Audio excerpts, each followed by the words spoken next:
They say a single photograph can change the world, but what if I told you that one dress, one moment, one woman's grace could rewrite the rules of royalty forever? Close your eyes and imagine November 1985, a glittering ballroom in Washington, D.C., where beneath crystal chandeliers and among the most powerful people on earth, a young princess stepped onto the dance floor and into immortality. This is not just a story about fashion or fame. This is about the night everything changed, about how true beauty isn't worn but radiated from within, and about a woman who understood that sometimes the most revolutionary act is simply being yourself. Princess Diana stood at the entrance of the White House, her heart racing beneath the midnight blue velvet that embraced her shoulders. She was only 24 years old, thrust into a world of protocols and expectations that would have crushed a lesser spirit. The dress she wore that evening, designed by Victor Edelstein, seemed to understand her in ways the world was only beginning to. It wasn't merely elegant or expensive. It was a statement written in fabric and thread, a declaration that royalty could be both regal and real, untouchable yet somehow intimately connected to every person who would see her photograph in the morning paper. The moment John Travolta extended his hand to her, something magical rippled through that room and eventually across the globe. Here was a princess, born into privilege yet burdened by duty, dancing with a movie star who represented the dreams of ordinary people everywhere. The cameras flashed like stars exploding in slow motion, capturing not just an image but a feeling, a possibility, a promise that the distance between heaven and earth wasn't as vast as we'd been taught to believe. Diana's smile that night wasn't the practiced expression of a royal obligation. It was genuine, radiant, alive with a joy that transcended her title and touched something universal in the human heart. But to understand the power of that moment, we must first understand the woman beneath the gown. Diana Frances Spencer had entered the royal family as a shy kindergarten teacher, a girl who loved children and romance novels, who blushed when photographers caught her in the sunlight before her engagement was announced. The world watched her fairy tale wedding to Prince Charles in 1981, witnessing what we believed was the beginning of a perfect story. Over 750 million people tuned in to see her walk down the aisle of St. Paul's Cathedral, her dress a confection of silk and dreams, her face a mixture of hope and uncertainty that we mistook for bridal nerves. What we didn't see were the tears behind palace walls, the loneliness of a young woman trying to navigate a centuries-old institution that valued tradition over tenderness. We didn't hear her voice trembling as she struggled with bulimia, a desperate attempt to control something, anything, in a life that had spiraled beyond her grasp. We couldn't feel the weight of expectation pressing down on shoulders too young and too human to bear the burden of an entire nation's projections and fantasies. Yet somehow, through all of this, Diana was learning something that would make her not just a princess but a phenomenon. She was learning that vulnerability could be strength, that showing your wounds didn't make you weak but made you real, and that people didn't need their royals to be perfect, they needed them to be present. Every time Diana visited a hospital and held the hand of an AIDS patient when fear and ignorance told the world the disease could spread through casual touch, she was rewriting the rules. Every time she knelt down to speak to a child at eye level instead of looking down from her royal height, she was staging a quiet revolution. Every time she let her eyes well with tears at a funeral or a memorial instead of maintaining the famous British stiff upper lip, she was building a bridge between the palace and the people that had never existed before. The midnight blue dress became legendary not because of its designer label or its elegant lines, though both were exquisite. It became iconic because of what it represented. Here was a princess who understood that fashion could be a language, that what you wore could communicate respect, joy, empathy, or solidarity without saying a single word. When Diana wore bright colors to children's hospitals, she was bringing sunshine into gray spaces. When she chose simple, elegant designs for charity events instead of overwhelming glamour, she was saying that the cause mattered more than the celebrity. And when she wore that particular shade of midnight blue to dance with John Travolta, she was creating a moment of pure magic in a world that desperately needed to believe magic still existed. The years that followed that legendary evening at the White House revealed Diana's true genius. She understood something that centuries of royal protocol had obscured, that the most powerful thing a princess could do was to make people feel seen.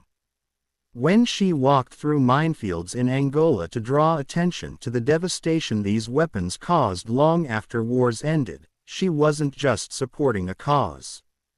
She was physically putting herself in danger to say that these distant tragedies mattered, that African lives mattered, that the world needed to pay attention.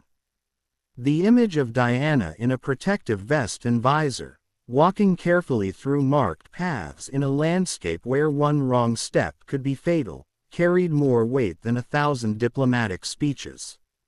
She held babies dying of AIDS when the world still believed the disease could be transmitted through casual contact, shattering myths with every gentle embrace. She sat beside homeless people on the streets of London, not for a photo opportunity that lasted 30 seconds, but for real conversations that stretched into meaningful moments of connection. She visited prisons and psychiatric hospitals, bringing her warmth and attention to people society had decided didn't matter, whose suffering was meant to happen behind closed doors, out of sight and out of mind. With every gesture, Diana was saying something radical, that every human being deserved dignity, compassion, and love.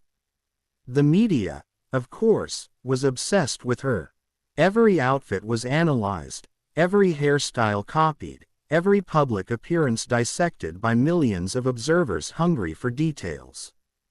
But something extraordinary was happening beneath the surface of this celebrity obsession. People weren't just admiring Diana from afar. They were recognizing themselves in her struggles. When she spoke publicly about her battle with bulimia, countless women who suffered in silence suddenly felt less alone. When she admitted to the pain of her failing marriage, everyone who had ever felt trapped in a relationship saw their own heartbreak reflected in her eyes. When she fought for her right to define herself beyond her royal title, she was fighting for everyone who had ever been reduced to a label instead of celebrated as a whole human being. The truly revolutionary aspect of Diana's legacy wasn't her fashion sense or her charitable work, though both were remarkable. It was her emotional authenticity in a role that had always demanded emotional restraint. Previous generations of royals had maintained their mystique through distance, through an almost godlike remoteness that kept them elevated above ordinary human concerns. Diana demolished this model entirely. She cried in public. She laughed with genuine delight. She looked directly into people's eyes with an intensity that made them feel she was truly seeing them, not just looking through them to the next obligation on her schedule. Her sons, William and Harry, became the center of her world in a way that was both touching and slightly scandalous for a royal mother. She insisted on being present in their lives in ways that broke protocol, taking them to amusement parks and homeless shelters, teaching them that privilege came with responsibility and that their titles should open doors for service, not just luxury.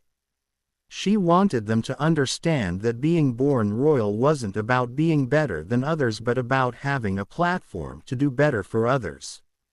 Every decision she made about their upbringing was designed to keep them connected to the real world, to help them understand that beneath the crowns and titles, everyone was simply human. The separation from Prince Charles in 1992 and their eventual divorce in 1996 could have destroyed Diana. The palace machine could have crushed her, taken her titles, her security, her voice.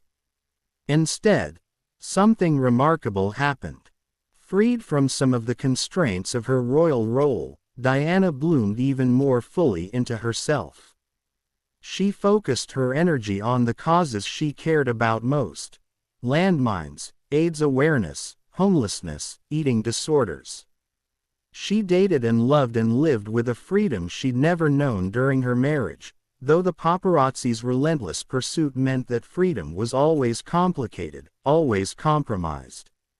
But here's what they couldn't take from her, what the tabloids couldn't diminish and the palace couldn't control: the genuine connection she had forged with millions of people around the world. That midnight blue dress, that dance with John Travolta, had been just the beginning of a love affair between a princess and the people who saw themselves in her. It wasn't the one-sided adoration that previous royals had commanded. It was mutual, reciprocal, based on the revolutionary idea that a princess could need ordinary people as much as they needed her.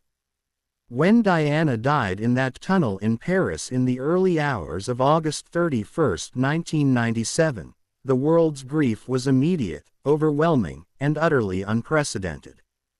Millions of people who had never met her wept as though they'd lost someone from their own family.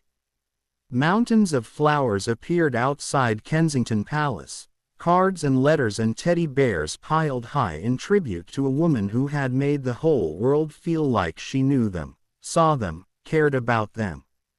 The funeral procession drew crowds that stretched for miles, silent except for the sound of weeping, as her coffin passed through the streets of London on its way to Westminster Abbey. And here, at the end of our story, we return to the beginning, to that question about how a single moment can change everything. The midnight blue dress hanging in a collection now, protected behind glass, is more than a museum piece. It's a reminder that true beauty, the kind that changes history, has nothing to do with perfection. It comes from courage, from vulnerability, from the willingness to show your whole self even when the world is watching and judging and waiting for you to fail. Diana's legacy lives on not in the palaces she lived in or the titles she held, but in the hands she held, the lives she touched, the barriers she broke down, and the permission she gave us all to be beautifully, messily, courageously human. That one dress, that one dance, that one radiant smile captured in 1,000 photographs, opened a door that can never be closed again. It showed us that royalty doesn't mean being above human experience. True royalty means diving into the depths of human experience and emerging with compassion, grace, and an unshakable commitment to using your power to lift others up. The timeless beauty of this icon wasn't in her wardrobe or her status. It was in her heart, her courage, her refusal to let protocol silence her humanity. And that, more than any crown or title, is what changed history forever.